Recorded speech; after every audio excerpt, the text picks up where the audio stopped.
In my last video, I have discussed about the that is implied conditions. There are 3 points I have discussed. That is, first implied condition was sale as to title.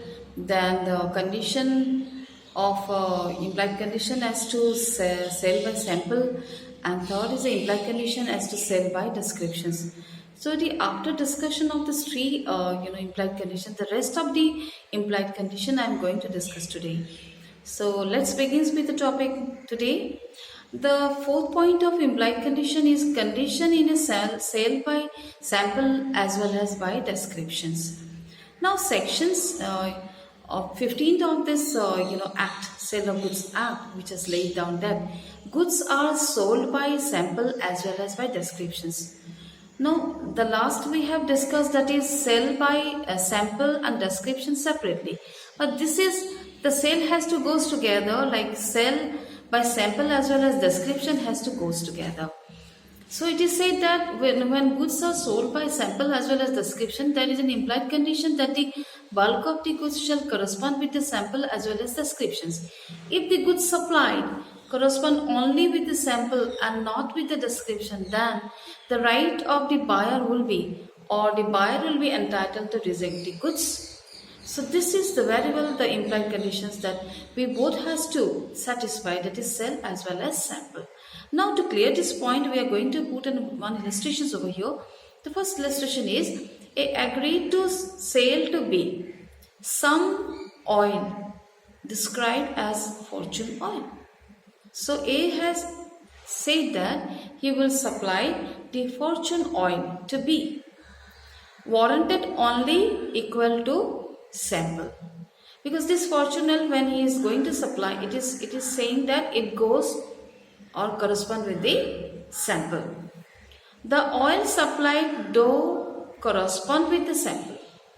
So according to the sample, it is fitted, but it was contaminated with sunflower oil. So though it is said that according to the sample he has supplied this fortune oil, but it was contaminated with sunflower oil. So sunflower oil was mixed with it, adulterated with sunflower oil. So definitely in this case, what the court will decide? It was decided that since the oil supplied was not in accordance with the description, the buyer was entitled to reject, or he has a right to reject the goods, because it was not according to the descriptions. It was only with the sample. So we cannot reject one thing and accept one thing. Both will go together, right? It is like water bound, that is watertight compartment. So both has to be there in that. It should be present in. Now fifth point of implied condition is condition as to fitness or quality. So section 16 subsections 1 of the Act has laid down that in a contract of sale, there is an implied conditions or warranty as to quality or fitness for any particular purpose of goods supplied. When you are supplying the goods for any particular purpose, then your implied condition, that is like implied condition as to fitness or quality, must be there. So in that, there is a rule is there. The rule of law being caveat emptor, that is, let the buyer be aware. So caveat emptor rule will be applied in this implied conditions, because let the buyer be aware. Before purchasing the goods, the buyer has to be aware about it. So he must see, he should aware that he should know that this is will fit it to his purpose or not. So in this case, if buyer has to be aware, then but an implied condition is deemed to exist on the part of the seller. But law presumes or assumes that there must be an implied condition on the part of the seller, and that the goods shall be, reasonably fit for the purpose for which the buyer has want them. Right? So he must be complying with the implied condition, not perfectly, but at least reasonably he must comply with. Then when it will be complied with? If the following conditions are satisfied. So the condition has to be satisfied, then we can very well say that it is complied with the implied condition as to fitness or quality. First, the condition has to be satisfied, that is, the buyer expressly or impliedly should make known to the seller the particular purpose for which the goods are required. He must make it known to the seller that why he wanted the goods, what is his purpose. Second important condition has to be satisfied, that is, the buyer should rely on the seller's skill or judgment. If suppose seller will say that okay, this goods will fit it to your purpose, or your quality you want, it will fit it to your purpose, so you take that, because he is applying his mind, skill, judgment, everything he has applied, and telling or giving an assurance to the buyer that it will fit it to your purpose, then of course you have to rely on him. The third condition has to be satisfied, if the goods sold must be of a description which the seller deals in the ordinary course of his business. So the description of the goods the buyer has explained to the seller, but that must also fit it to the business the seller is dealing with. The seller must be having the business in ordinary course of his business, which should correspond with the descriptions made by the buyer. It should goes with that. Otherwise, how he can supply? It is not possible to supply the goods because which is not of his business, of cup of tea. That has to be maintained by the buyer, has to make communicated to the seller. Now one illustrations will give it here, that is the very famous case, that is a priest versus last, and it's very common also, people knows or aware. So a draper who had no special knowledge of hot water bottle went to the shop of a chemist and asked for a hot water bottle. So what he said, A was draper and he had no special knowledge, but he need what? Hot water bottle. So he went to a shop of a chemist and he asked that I want a hot water bottle. So A was shown an American rubber bottle. So buyer has asked for the chemist that I want hot water bottle. He has shown that rubber bottle, which the chemist said would not stand boiled water. He simply said, you cannot put in the rubber bottle the boiling water, you cannot put, but was meant for hot water. But he said it is meant for hot water. People are taking it because they are using it for hot water. So A bought the bottle. On these persuasions, A bought the bottle. After a few days, while being used, so after a few days, it was using it, the rubber bottle was using it, it burst because he might be putting a little hot, how much to be capacity, but he might be putting it more than that, so it got burst and injured his wife. Because this bottle he want or meant it for hot water bottle to pain relief. His wife might be having a body pain, so that is why he has given it for use for the quick and fastest relief, that is a hot water bottle. That is the only remedy people can take it, fastest remedy. So it was found that the bottle was not fit for use as a hot water bottle. So fitness could not comply. So in this case it was held that since the bottle could be used only for one particular purpose, there was a breach of implied condition as to fitness and the seller was entitled to pay damages. So decision of the case made a very good decision. There is a bottle could be used only for one particular purpose. It was for one particular purpose, that hot water bottle, it will give a little relief, not for the quickest and fastest relief. So there was a breach of implied condition as to fitness. It was not fitted to his purpose. So the seller was held liable for pay compensations to the buyer. This was the case. And one more illustrations we will go for it here. That second illustrations, where a buyer demands tinned fruit juice. Buyer said, I want a tinned fruit juice.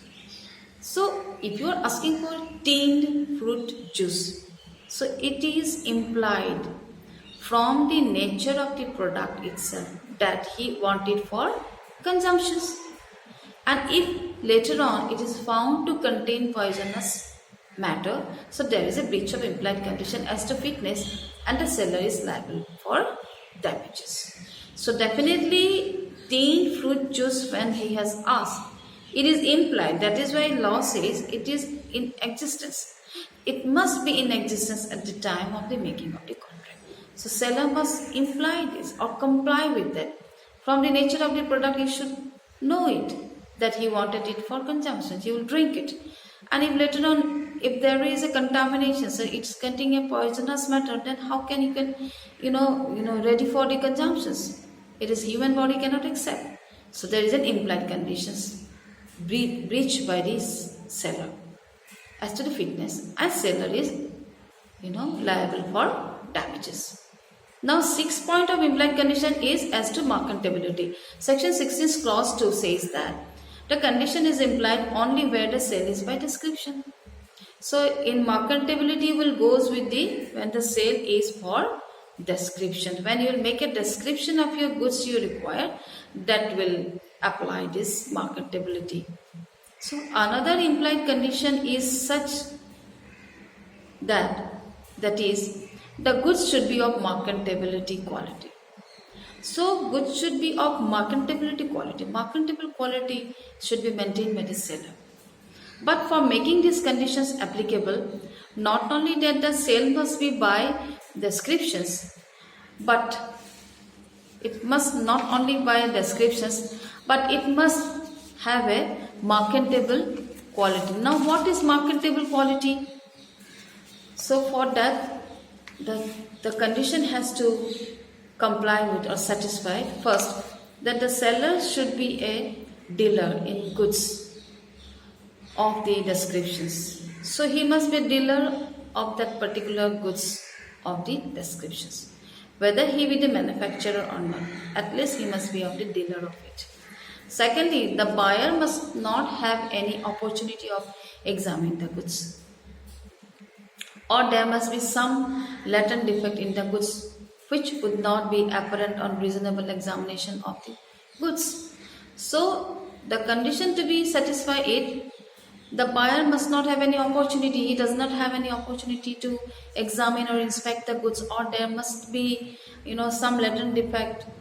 So there is some hidden defects in goods which would not be apparent on reasonable examination of the goods, so which you cannot make out by the reasonably anyone will examine the goods, we cannot, or on the bare eyes we cannot make out that defect because it is a hidden defect out there. These two conditions has to be comply with regarding the marketability to be maintained. That is an implied condition as to marketability. So in other way, if the buyer suppose had an opportunity of making the examinations, that means he has opportunity, he has a chance, he has a time to examine the goods, but he avoids to examine, but he reluctant to examine it. Or if he has examined the goods, suppose he has also other way he has examined the goods, examination he has made, there is no implied condition as to marketability. So if you have examining it, rule says caveat emptor, let the buyer beware. So why marketability will apply? There will not be application of the marketability. So there is no implied condition as to marketability. There is no condition will be implied as regards defects which such examinations ought to have revealed. So after examining, after inspections, you can reveal those defects. Then how can this marketable quality, that is implied conditions, will be applied? It will not apply to this. So before that also we must also have a clear idea about what marketable quality mean. The expression marketability or marketable quality means that the goods are of such quality and in such conditions that reasonable man acting reasonably would accept them under the circumstances of the case in performance of his offer to buy those goods, whether he buys them of his own use or to sell again.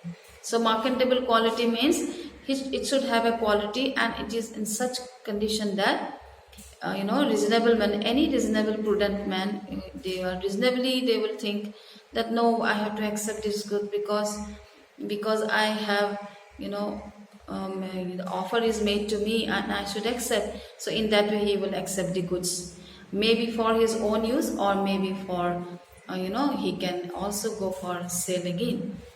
Now there is a one important illustrations we will give here. Grant versus Australian Knitting Mills Limited. Famous case it is on this point, where the underwear supplied contains certain chemicals which would cause skin disease to a person wearing them next to his skin. So it is an underwear well supplied, but it was contained certain chemicals. Due to this, it is affected the skin. So anybody will wear this, he will have a skin disease. Who will wear this, they are going to have the skin disease. So that is why in this I mean to say the point on marketability. So where it is there is no marketable quality. So in this case it was held that because of such a defect, the underwear were not of marketable quality. So the remedy the buyer will have, or he has a right to reject the goods. Of course he can reject the goods because it was not marketable quality. And the the last implied conditions will be condition as to wholesomeness. That means purity or shuddhata has to be maintained.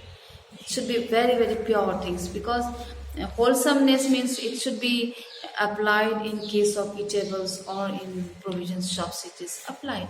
It is very important, and commonly people all knows about this wholesomeness.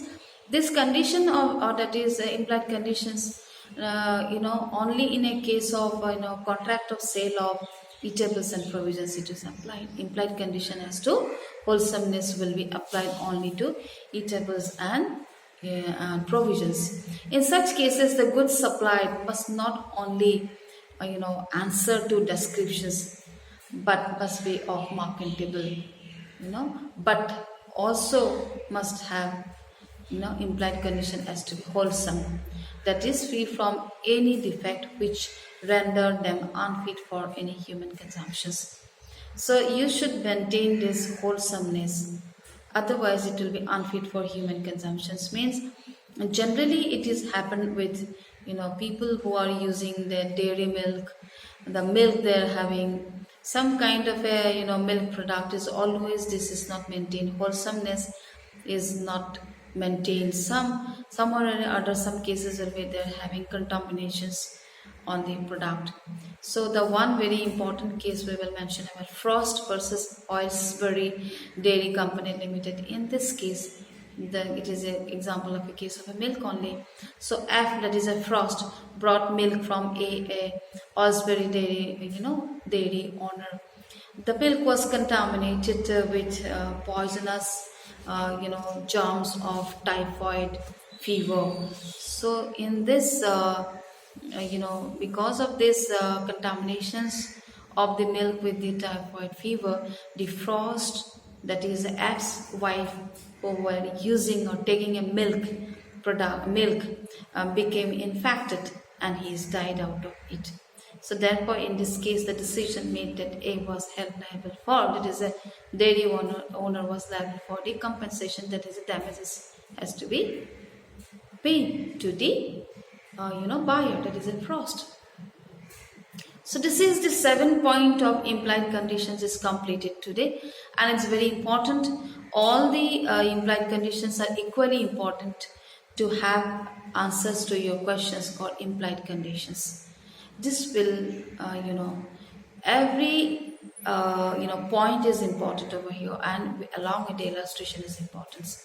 So today I'm completing my sessions with the implied conditions, and in my next video I'm going to discuss with that is called implied warranty, how implied condition is important, similarly implied warranty is also important. So next lectures I'm coming with a topic that is implied warranty is also important from your examinations point of view.